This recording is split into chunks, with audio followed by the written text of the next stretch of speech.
Right. So this is coffee physics. mm, I don't know. Yeah.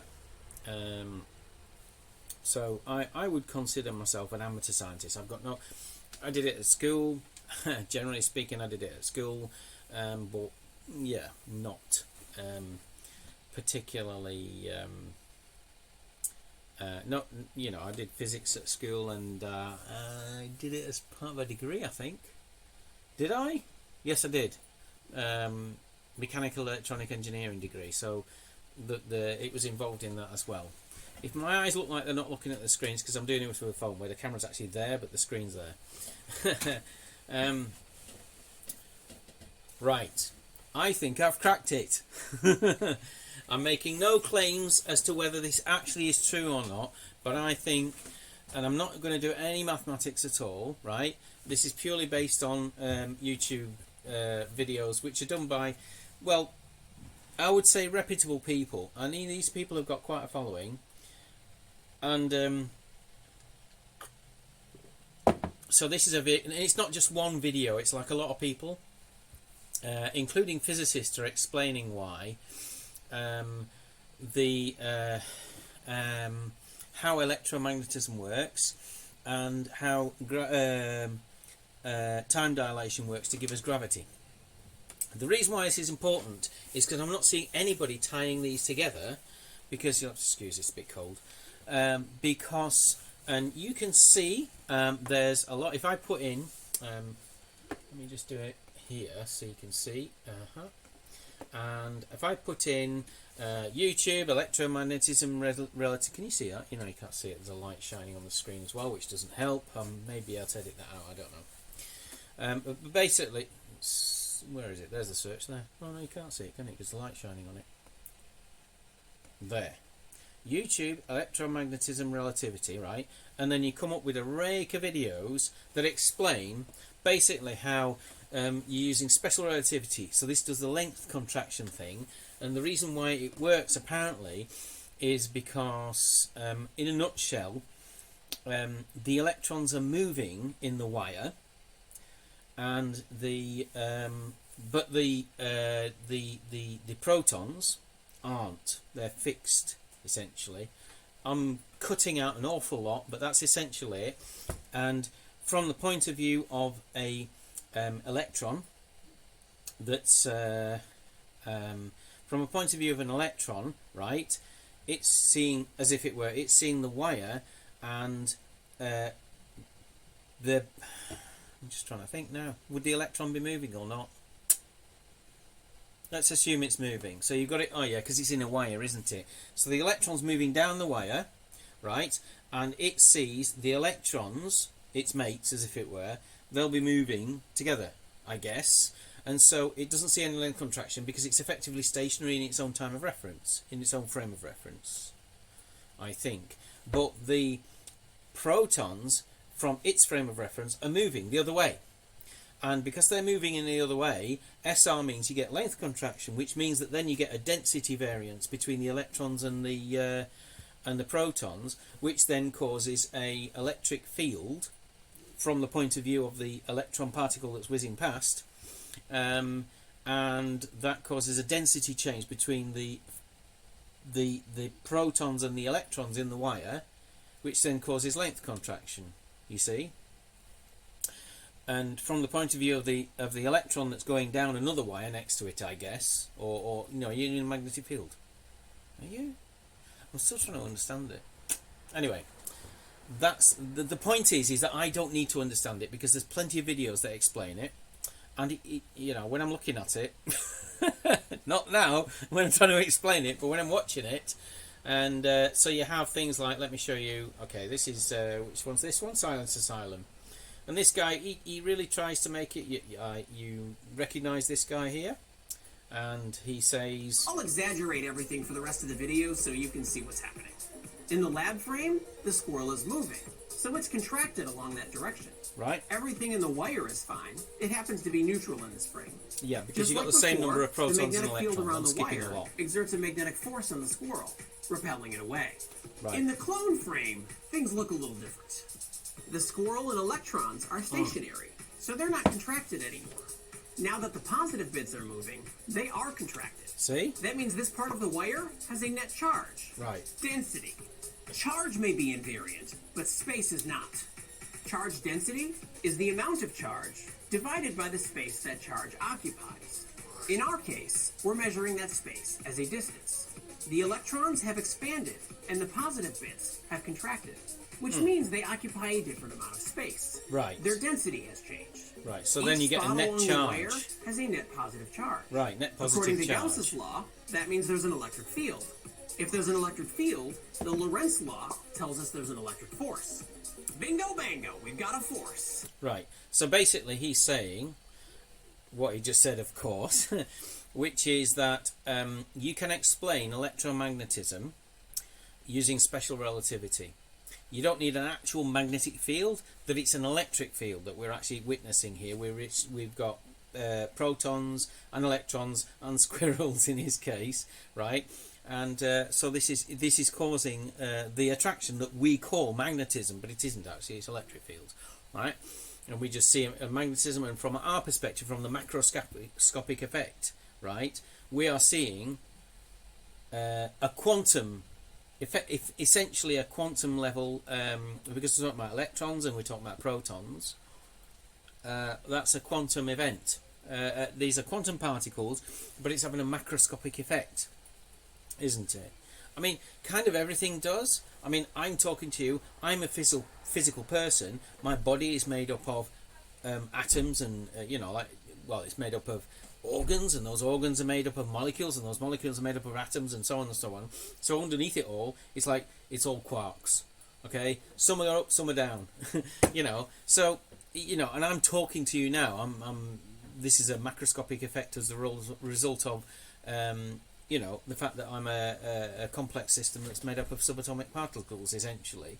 But the difference with this is it's a direct relationship. You then have electrons and protons, and they have a macroscopic effect by their own existence. This isn't a complex system like a human being. This is inside the wire, and these are subatomic particles that are having a direct I can't even bloody say it, a macroscopic effect. We can see it. Electrons are subatomic particles, and so are protons, and they exert a force on a magnet. Right? Macroscopic effect. We can see it. I can't bloody say it. Anyway, so there you go. So that's a quantum, that's linking quantum physics, in a very roundabout way, of course, linking quantum physics with special relativity directly, because you've got quantum particles and they're using special relativity to provide that macroscopic effect. So that's tied them together, and he actually started doing some maths on that as well, you see. So there we go. Right, now this is the link. I think anybody who's done this research will probably watch this video because it's very visual. And so we're talking about, this is specifically Eugene, I don't know what his name is. Let's see. So if I can... The mass of the Earth warps space-time. Right. So this is the link. What we've got here, right, is time dilation. And what we're doing here... You see the thumbnail? You can just, can't you? What we're seeing here is basically showing... I'll leave it playing, and I'll probably mute it off and stuff. Right, let me mute it off. And so what we're seeing here is, this is showing the vertical axis is, obviously we can see clocks, the vertical axis is time. So what it's saying is, as, like we've basically got more distant from the mass, we get faster time, which is GR, yeah? Time dilation, gravitational time dilation, right? And it's due to the mass, okay? And so what we have there, let's skip a bit, sister. It's a woman, I think it's a simulated voice, but there we go. And so they're saying, okay, this is how you get the because you can see the two arrows, right? The graphics are actually very good on this. But what you get is, because this outside one is experiencing faster time, then that turns it. Now, if this was physical, it'd be like a boat turning in the water. Why am I doing stuff off camera? It's like a boat turning in the water like that. You see, it did it, right? But this isn't. This is time, and this is where you have to understand what's being displayed in the concept, right? As time passes, this yellow bauble is getting closer to the Earth, right? That's what's actually happening, right? Now, that's a spatial object, but it's twisted like that. But you've got to remember that the horizontal axis is time, okay? And this is like, I mean, obviously that's like the same size as the bloody Earth, so it's not, you know. But what it's basically saying is different. It's not a force as such. It's just following the curvature, you see. And so that's the gravitational bit. It's following the curvature, and that gives you gravitation, right?